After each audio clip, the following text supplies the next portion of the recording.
Hello, welcome to Values, Virtues, Ethics and Morality.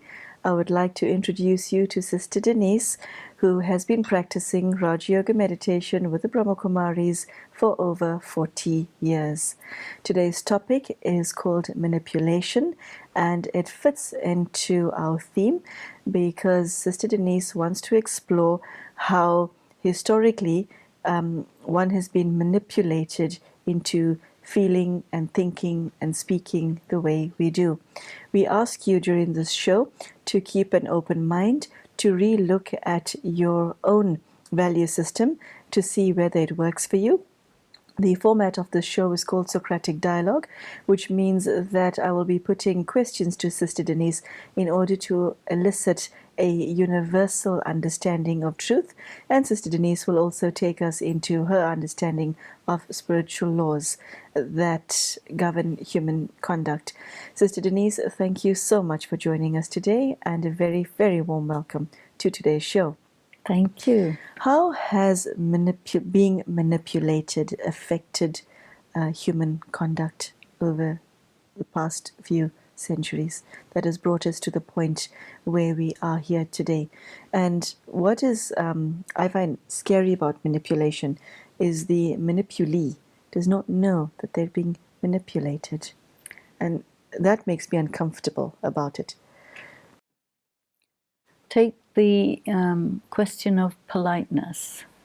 People are raised to be polite, and the politeness means that if a person older than you wants you to do something, it is impolite not to go along with it, which gives them freedom to get you to do something wrong, and it prevents you from defending yourself because it's impolite. There are many instances where people need to speak out, and they don't speak out because if they did, it would be called impolite, and so impoliteness has been given greater power, greater importance than truth. And that is a very dangerous kind of manipulation. How does one know when one is being manipulated? What are the signs? I think you kind of don't until you get too far down the road and you get trapped, and then it becomes very difficult to come out of it. Okay.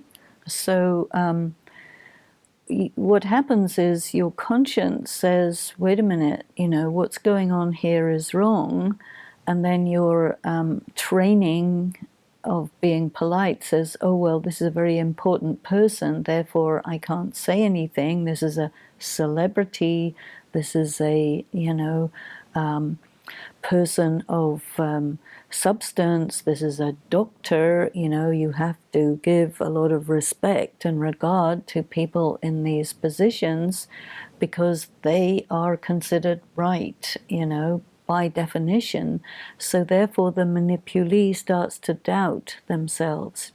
And then the manipulator will say to the manipulee, if you ever tell anyone about this, I will make sure that you get severely punished, you see. So then there are threats that come as soon as the manipulee starts to defend themselves. Because then the manipulator starts to say to the victim, their victim, that they are the bad guy in this situation, and convince the manipulee that, well, you got yourself into this situation because you are a bad person. And so if you say a single word about this, I'll make sure, because I'm known to be an important upright, upstanding person, and you are a mere child who is known to be without conscience, liable to be naughty, and liable to lie, you see. So the whole thing is stacked against the victim.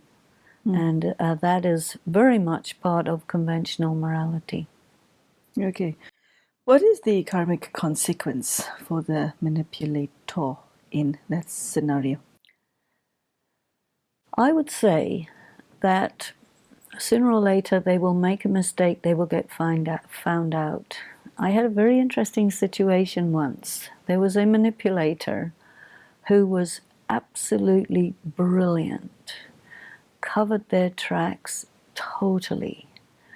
And what happened was a person who was being victimized by them got an inspiration.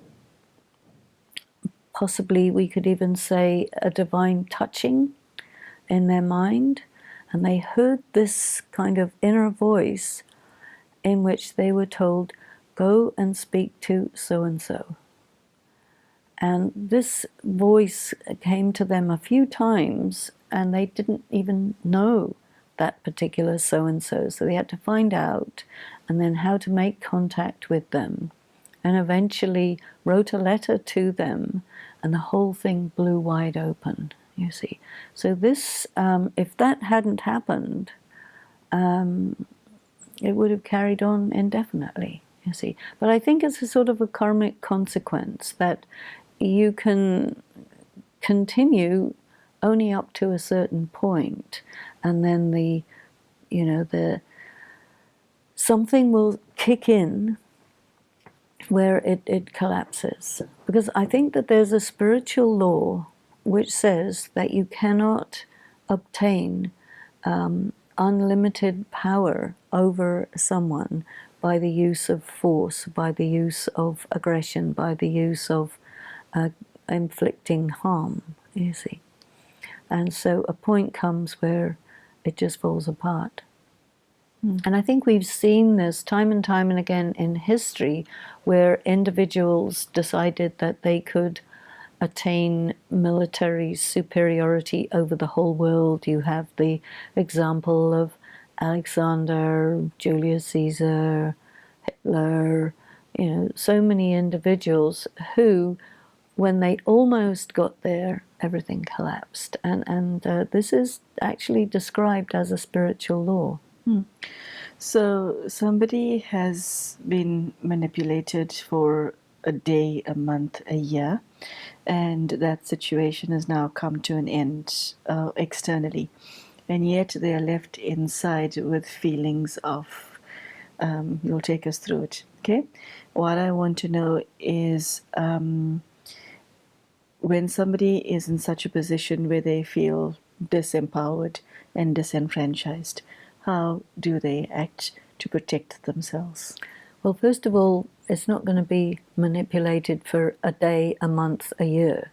It's going to begin in childhood, and there's a setup that's created where that child is groomed. Yes. And if a person hasn't been groomed, they can quickly defend themselves. So, but the problem is there is so many people who are in dysfunctional families. I read statistics 30 years ago which said that 94% of people in the United States are raised in dysfunctional families, which is the same as everybody, and that was 30 years ago. And I believe that things have got much more complex since that time.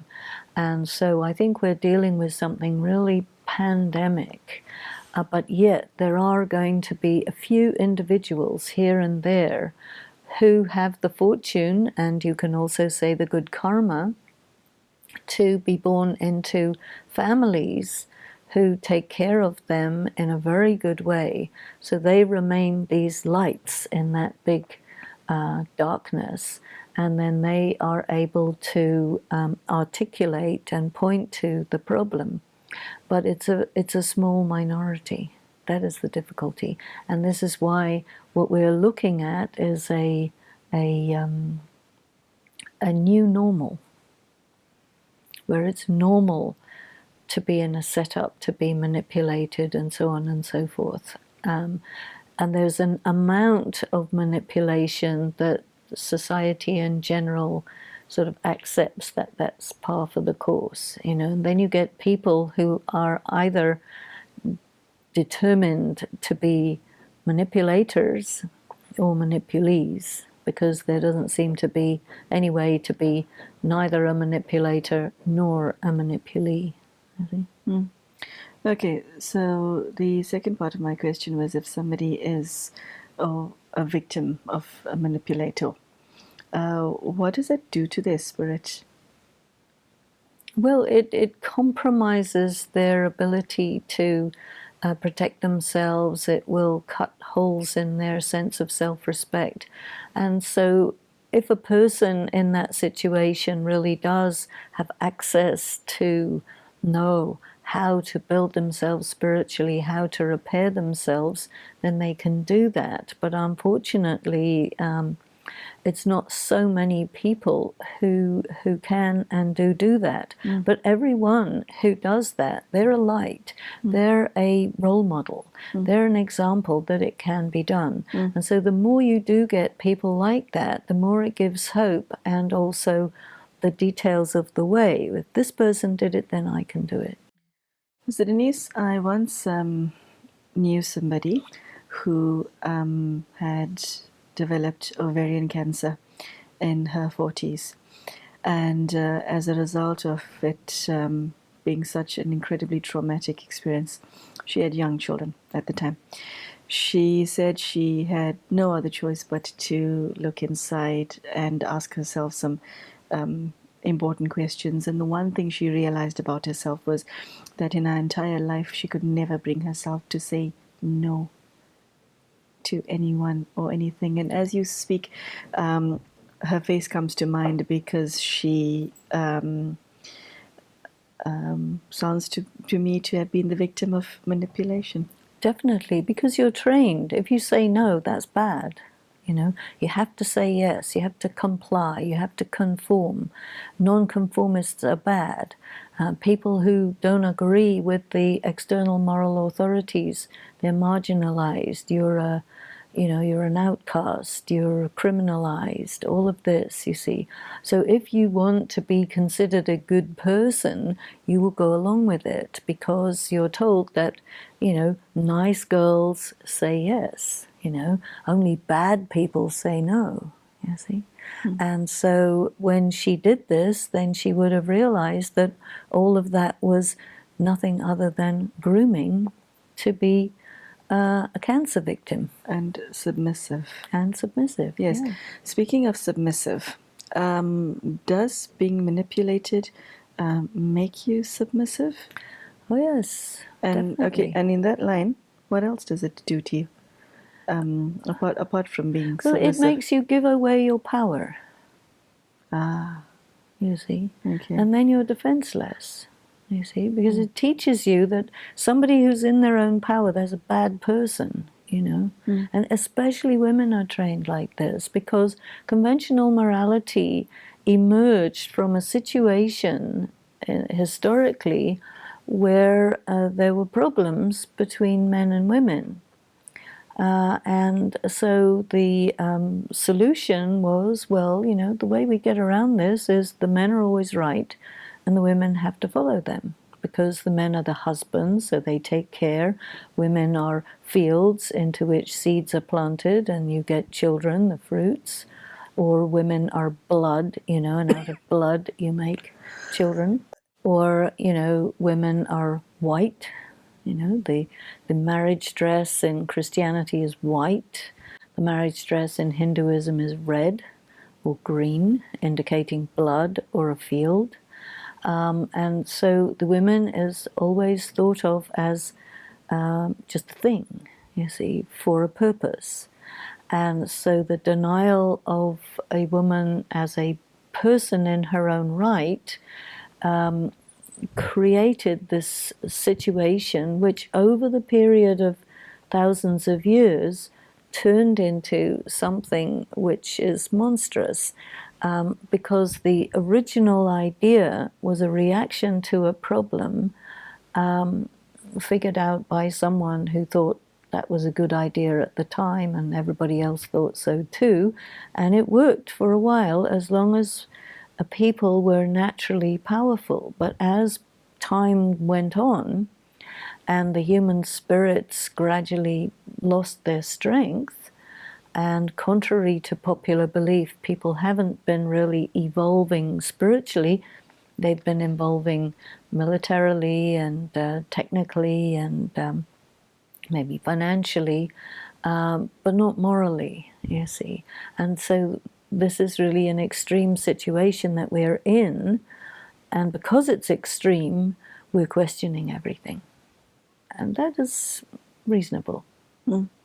If somebody knows that they're falling into the category that you just described, and they're, as a result of years of grooming, gullible and susceptible to manipulation, what should she do in order to protect herself? I think it's really looking deep inside, and the act of looking deep inside separates you from your grooming. Right, hold on. That is a very nice line. Say it again. You have to look deep inside, and the act of looking deep inside separates you from your grooming, because you start to say, I'm going to think for myself. Because previously you didn't believe that thinking for yourself had much validity, because everybody has been telling you thinking for yourself is anyway flawed and bad, so we will think for you, you will do what we think, and that makes you a good person. And so you start to realize that you have been fed Lord of lies, and so you become really isolated. But by the time you're adult, you can manage to be isolated. The problem is when a child is violated in this way or groomed or whatever, they can't isolate themselves, because if they do, they're in very grave danger of predators. And this is what happens to children who run away from home. They go onto the streets and they get picked up by the flesh trade, effectively. I like this expression that you used. They've been fed a lot of lies.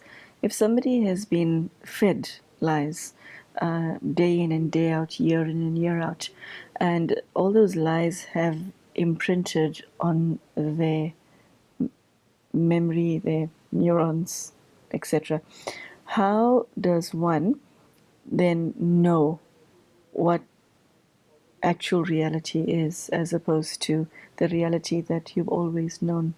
That must be incredibly difficult, Sister Denise, to make that shift. Well, it's difficult, but again, there are pioneers who are very powerful, courageous, independent thinking people, and who connect themselves with spirituality, because spirituality is not coming from humanity. It's coming from another source. And so it can come and touch a person just like that and empower a person.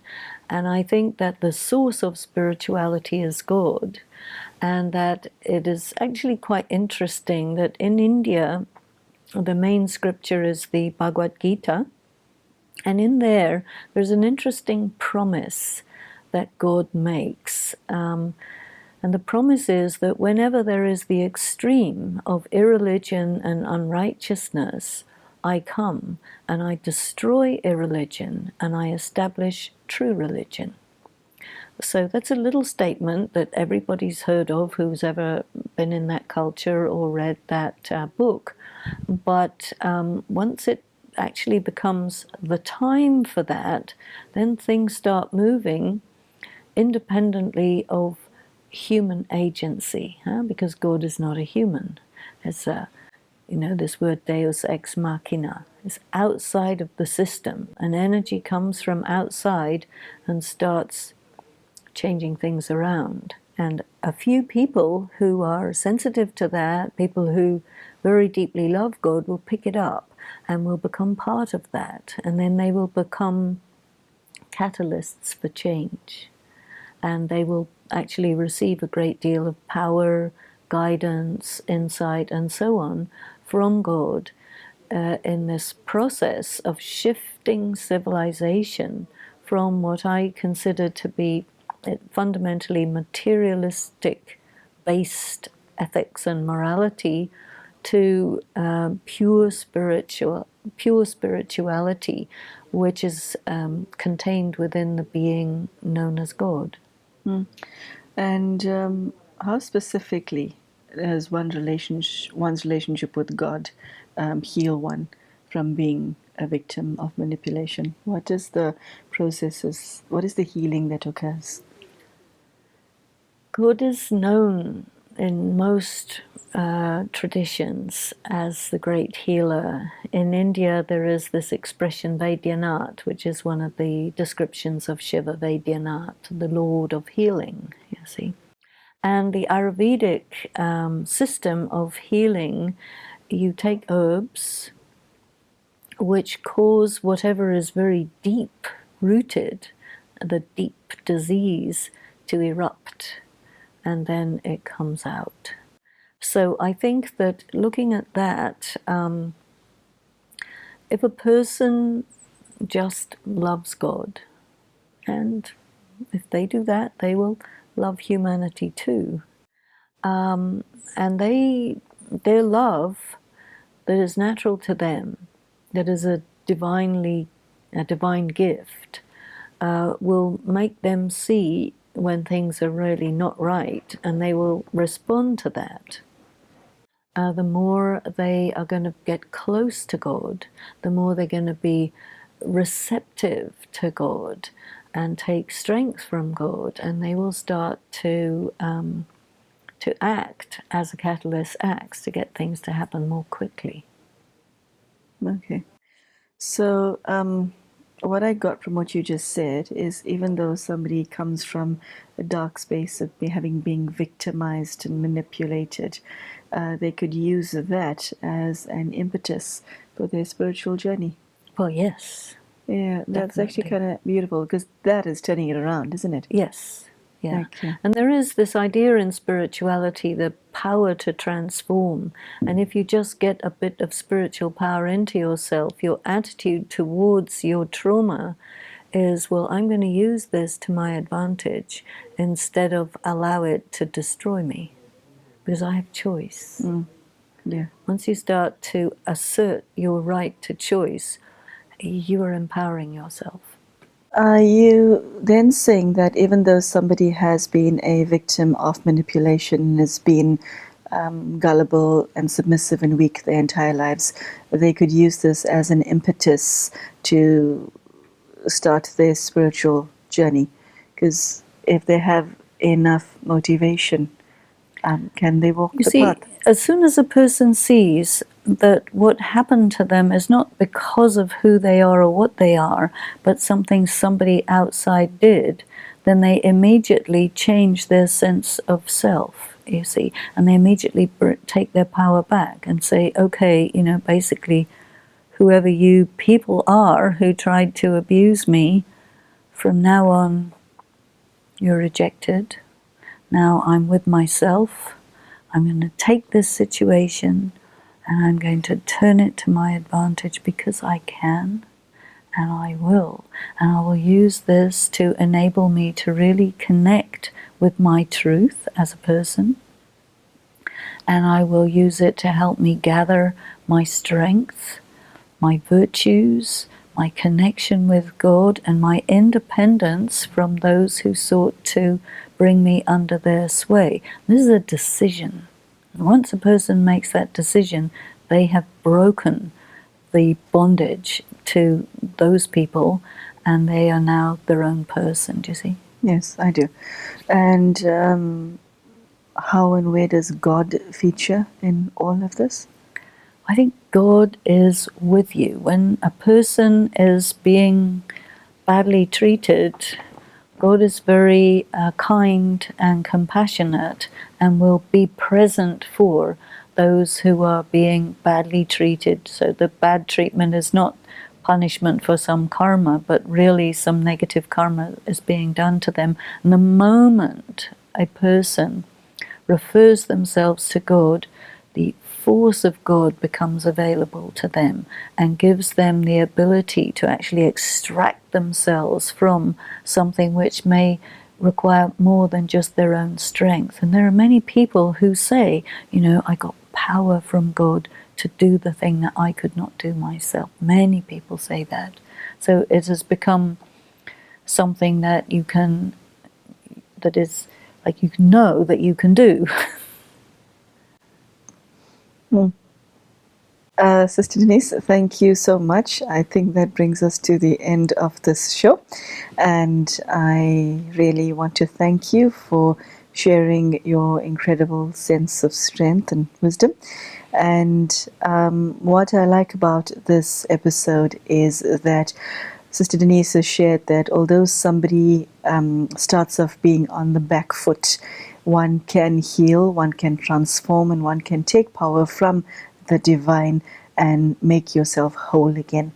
And I really like the idea of God showing up for you at your time of need, which is very sweet and uplifting, because it makes one feel that even though one may be alone in this journey of self-repair, God is there to hold your hand, which is very touching. And so, Sister Denise, I thank you for your time and your words, and you at home, I hope you've benefited from this talk. And if you've identified with anything that Sister Denise has shared today, I hope that you are able to use her words as an inspiration for your own inner healing. Thank you and goodbye.